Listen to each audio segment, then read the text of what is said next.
Annars vegar höfum við gjaldastefnuna og hún segir einfallega að sá sem hefur brotið af sér, hann að refsingu skilið. Þá nægir raunverulega þegar við erum bara almennt að réttlæta refsingar að viðkomandi hafi brotið af sér og þess vegna beri að refsa honum. Óháð því sem sagt hvaða afleiðingar refsingarnar geti haft.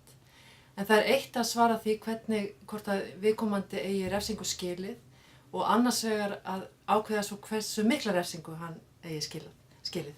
Og sumir þeir sem hafa réttlætt refsingar á grunni gjaldastefnu halda því fram að viðkomandi eigi að við eigum að gjalda líku líkt, sem á latínu kalla lex talionis.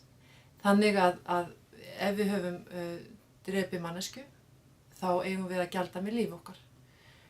Þetta hljómar einfalt raunverulega kannski en flókið í framkvæmd vegna þess að bæði eru einstök manndráp bera að með ólíkum hætti og sum eru kaldrifjuð og önnur kannski ekki, eða allavega ekki í sama mæli.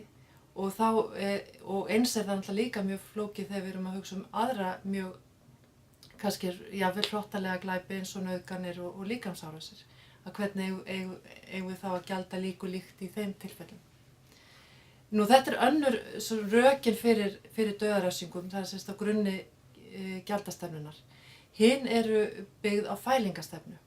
Það að refsingar séu víti til varnaðar og það náttúrulega bara almenn rök fyrir refsingum að við viljum ekki að fólk komist upp með glæpi og þess vegna þurfum við að refsa fólki til þess að segja ekki, þessa hegðun getum við ekki þolað í samfélaginu.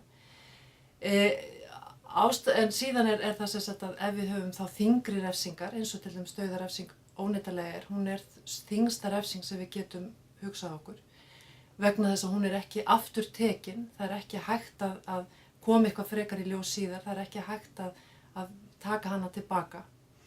En ef við til dæmis þá þessi hugmyndin svo að dauðarefsingar þessu tilfelli hafi þá meiri fælingamátt. Það hefur þess að komið í ljós í rannsóknum í Bandaríkjunum þar sem dauðarefsingar eru tíðkaðar allavega í sumum ríkjum þess að dauðarefsingar hafa ekki endilega þennan mikla fælingamátt sem við höldum. Þannig að þau ríki til dæmis þar sem hætt hefur verið að nota dauðarefsingar og þykir frekar upp bara lífstíðardómur án mögulegra reynslulausnar. Að þar hefur niðurstaðan verið svo að því rannsóknir sína að það dregur, það hefur ekki áhrif á glæpi eða glæpatíðni. Það eykur ekki glæpatíðni að taka upp þá refsingu í staðinn fyrir dauðadóma.